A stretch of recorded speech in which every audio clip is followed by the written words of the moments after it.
We've got Don Hutchison, Mark Ogden and Stewart Robson here with us. What do you think of what Enzo and Maresca had to say there? You could say he's been slightly defeatist, that they aren't challenging for the title, which they're not now, but they were maybe 3 or 4 games ago.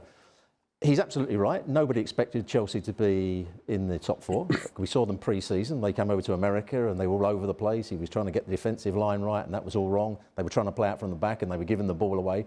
But he's worked hard and he's got his ideas across and he's got a philosophy which he showed he had at Leicester, which got them promoted. And he's done exactly the same with Chelsea. And he's, in the main, selected the same players. He's got the best out of the likes of Caicedo, who looks the player that they bought 2 years ago.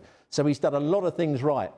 And even in the game against Ipswich yesterday, for most of the game, they were in control in terms of ball possession and creating chances. They didn't take their chances. And defensively, they made a couple of 3 errors. So I think they're a decent side, but they're one that aren't quite good enough to challenge for the title. But I think they will be around the top 4 come the end of the season. What's happening to them right now, Don? Is it just a lull?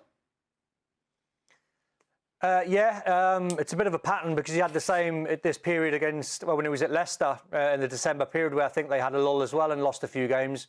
I think it's this period, Kay, it's a tough period for the players. Listen, I'm not going to feel sorry for a team that spent about £1 billion, but he made 4 changes against Leicester and still had Christopher Nkunku playing and still had João Felix playing. So I'm not going to feel too sorry for them. But the game that I commentated on was the Fulham game about a week ago. And the first 45 minutes told me that they were in a title race because they played Fulham off the park and Cole Palmer played as the 10 and he was on fire, and Caicedo, Fernandes in that graphic there played in the game as well, and they were really, really good, really impressive for 45 minutes. And I listened to Maresca before the games and he kept saying we're not in a title race, not in a title race. They were, because the points tally and being close to Liverpool suggested that they were. But the second half performance against Fulham told me they were not in a title race, not because of the scoreline, they lost it 2-1. It was how the young players were not quite sure how to approach the last 20 minutes of the game. And they were a little bit, you know, if you imagine Liverpool 1-0 up, they get the foot down and they go 2, 3 and 4. A good Arsenal side, a good City side do the same.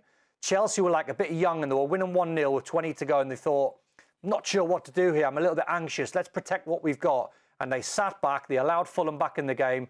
Fulham scored on 85 to get it to 1-1, and then Fulham scored again on 90 plus 5 and won 2-1. So that young side just told me in that one game, even though I've seen all their games this season, they're not quite ready for a title challenge, and especially now being 10 points off the top.